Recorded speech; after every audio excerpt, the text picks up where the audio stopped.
Thank you so very much. It's an honor to be with you, be with the Eagle Forum.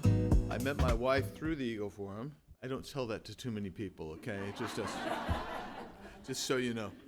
But I'm going to just talk for just about 2 minutes, 3 minutes, and then I want to just take questions about the con. I just found out a day ago that Congressman Arrington is having a press conference on September 17th regarding the Article 5 that is supposedly about an audit of all the applications.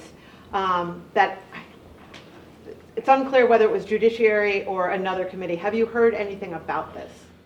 I heard just a little bit about it, but let's talk about why that's what they're trying to do.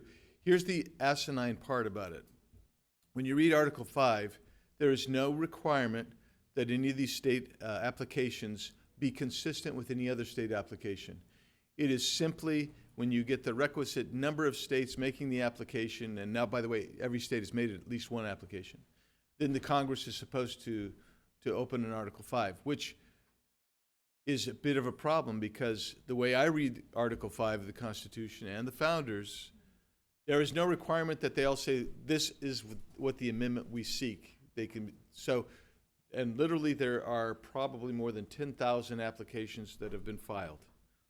And I've said this a long time ago. If you really wanted one, you should sue for a writ of mandamus to mandate that Congress give you that Article 5 convention because there are already enough petitions. But they don't really want it. And this is the dirty, ugly secret.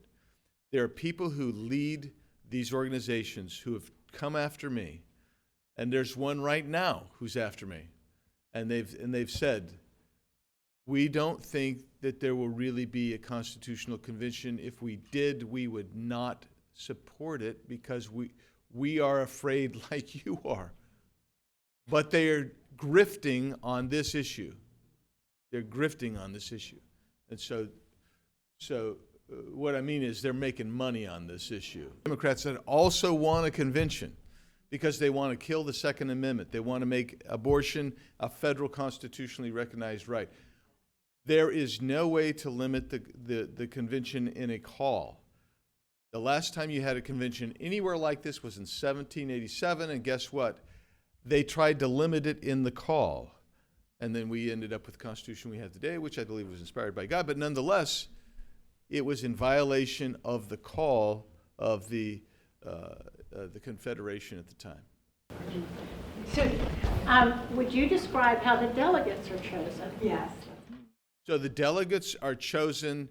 The convention is created by Congress itself. Congress either says the legislature or a state convention, and then it is picked by the states at random. So.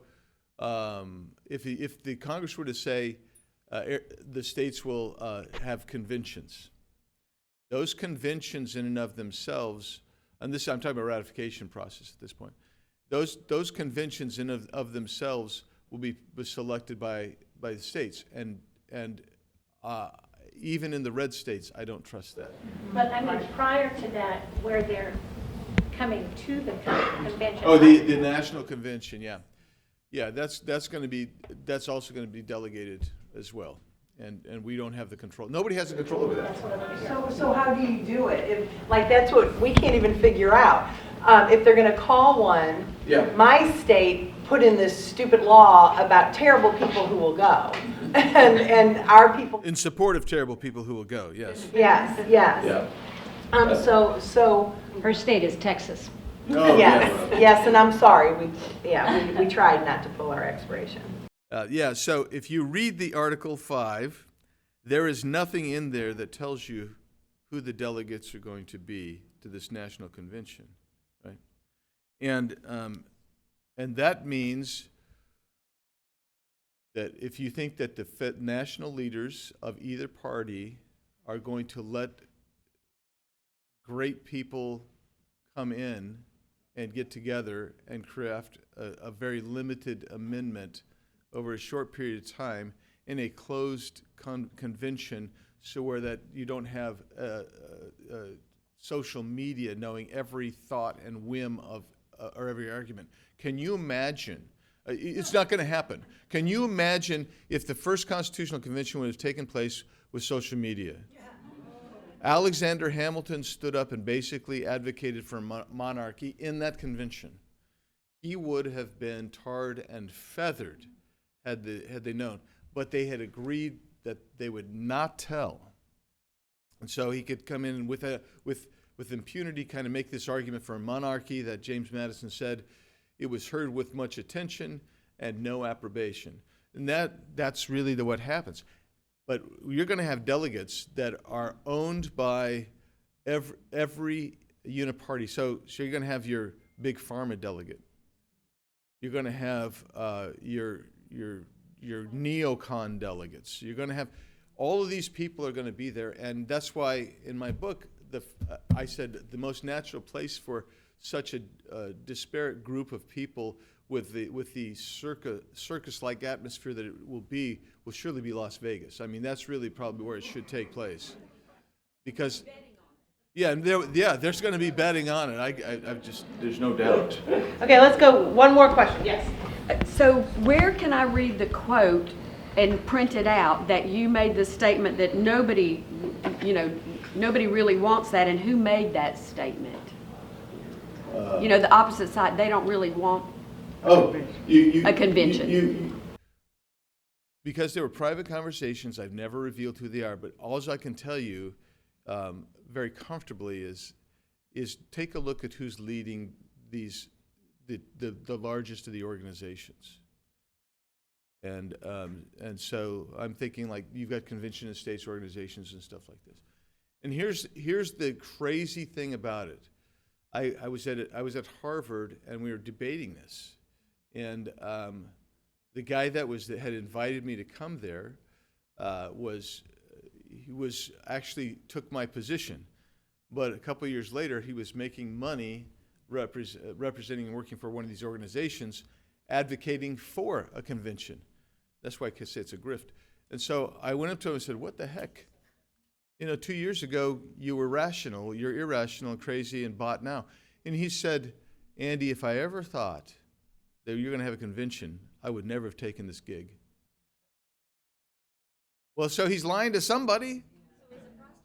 Yeah, and so the bottom line, ladies and gentlemen, is this: we're dealing with people who are woefully ignorant as to what can happen. I mean, and I won't say that there's a national radio guy who hates my guts because I actually take him to task in the book by name.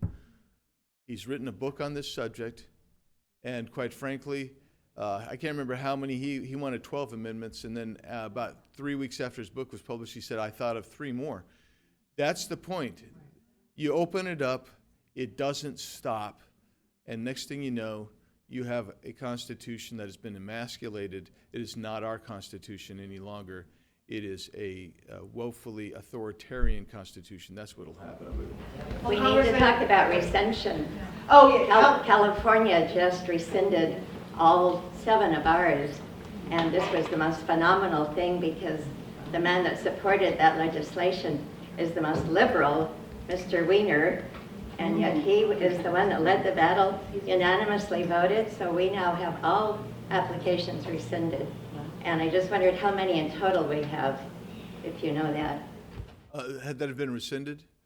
I don't know. I just know that there's still an adequate number in generic form to issue the call. Other states have been trying to rescind theirs and have not been so lucky. But the bottom line is that's really the best way to stop this is through rescission of state applications.